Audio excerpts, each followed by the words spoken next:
Muito bom dia, meus amigos. Estamos juntos mais uma vez para mais um vídeo. Lembrando que você que ainda não se inscreveu no nosso canal, lá no YouTube, canal Antônio Lima Braga Júnior, onde você faz a sua inscrição. Aí você clica no sininho para que você possa receber as notificações e também você pode curtir esse vídeo, compartilhar com quem você quiser. Nós estamos também no Instagram e no Facebook. No Facebook você ainda pode ler comigo um capítulo inteiro da Bíblia durante a semana, tá ok?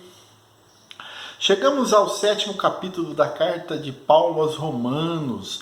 Estamos dentro de uma sessão onde o apóstolo trata da santificação, a mudança de que Deus faz em nossa vida à medida que nos aproximamos dele. Na semana passada, Paulo explica como os cristãos são libertos do poder do pecado. No capítulo de hoje, que nós vamos ver, o apóstolo relata a luta permanente que temos com o pecado. Um dos pontos que nós devemos considerar é que Paulo escreveu uma carta. Originalmente, ela não foi redigida em capítulos e muito menos em versículos, né? As divisões que conhecemos na Bíblia servem apenas para organizar nossas leituras. Em muitas ocasiões, essas divisões interferem, inclusive, na interpretação do texto. Já de início, ele faz uma comparação entre lei e graça com o casamento. Assim como a morte dissolve o vínculo entre o marido e a esposa, a morte do cristão com Cristo rompe o jugo da lei. Ele está livre para unir-se com o Senhor. Paulo sabia muito bem para quem ele estava escrevendo. Ele usou de maneira precisa e rica a sua retórica, que é a arte do bem falar. Os seus leitores conheciam muito bem a lei. Por isso, ele usou bastante retórica na sua carta, porque ele sabia exatamente com quem ele estava se comunicando. Algumas pessoas buscam a salvação pela observância de um conjunto de regras, obedecer os 10 mandamentos, servir a igreja fielmente, pagar os seus dízimos, fazer tudo aquilo que a lei manda, mas tudo o que consegue com seus esforços é frustração e desânimo.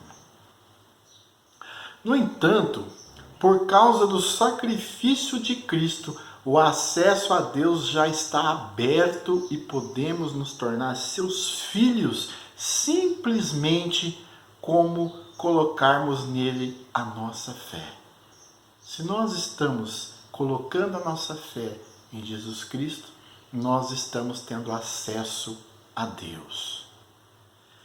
Não precisamos nos ater às regras. Precisamos viver com Cristo dia após dia. Precisamos permitir que o Espírito Santo nos mova para Jesus. Precisamos viver em novidade de espírito. Lá em Mateus 23, versículos 23 e 24, está escrito assim: Ai de vós, escribas e fariseus, hipócritas, pois que dizimas a hortelã, o edro e o cominho, e desprezai o mais importante da lei, o juízo, a misericórdia e a fé. Deveis, porém, fazer essas coisas, e não omitir aquelas. Condutores cegos, que coais um mosquito e engolis um camelo. Nós temos visto muito isso, meus amigos, por aí. As pessoas que vão para a igreja, que passam nos semáforos e às vezes estão de frente com um mendigo e fecham o vidro escuro do seu carro. As pessoas que têm vizinhos passando dificuldades, mas que não têm capacidade de doar 1 quilo de arroz para ajudar. Pessoas que, porque acham que estão indo em todas as missas, em todos os cultos, em todas as reuniões das igrejas, estão libertas do pecado a caminho de passos largos para a salvação. Mas não é assim. Nós temos que viver em novidade de espírito. nós temos que estar prontos para amar incondicionalmente.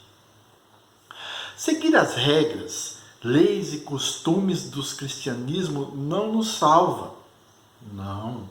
Ainda que conseguíssemos tornar puras as nossas ações, estaríamos sim ainda sobre a maldição, porque os nossos corações e mentes são cruéis e rebeldes.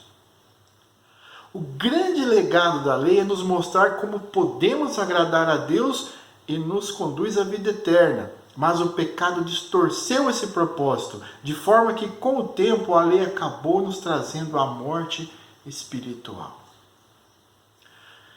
Paulo foi fazendo referência de trechos do Antigo Testamento, pois, como afirmei agora há pouco, seus leitores conheciam as Escrituras. Do versículo 15 ao 22, Paulo então resolve dar um caráter pessoal em suas palavras. Ele chega a mencionar que o pecado está enraizado nele mesmo, como nós podemos ver no versículo 17, que diz assim: de maneira que agora já não sou eu que faço isso, mas o pecado que habita em mim. Paulo, na verdade, estava descrevendo um profundo conflito que todo cristão encontra inerente em sua vida em Cristo. Cristo habita em nós, mas, no entanto, o pecado também. O cristão vive em dois mundos ao mesmo tempo. Porque a carne cobiça contra o espírito e o espírito contra a carne, e este opõe-se um ao outro, para que não façais o que quereis. Mas se sois guiados pelo Espírito, não estáis debaixo da lei. Paulo escreveu isso na carta aos Gálatas, capítulo 5, versículos 17 e 18. A vitória contra esse inimigo, que é o pecado que reside dentro de nós, não vem sem luta. A vitória virá por Cristo. A luta interna contra o pecado era tão real para Paulo o quanto é para nós. Sempre que ele se sentia perdido, retornava ao início da sua vida espiritual, lembrando de sua libertação por Jesus Cristo. Quando você se sentir confuso e esmagado pela sedução do pecado, siga o exemplo de Paulo. Agradeça a Deus pela liberdade através de Jesus Cristo. Deixe a realidade do poder de Cristo levar você à real vitória sobre o pecado. Um bom dia. Que a paz do nosso Senhor Jesus Cristo esteja com todos.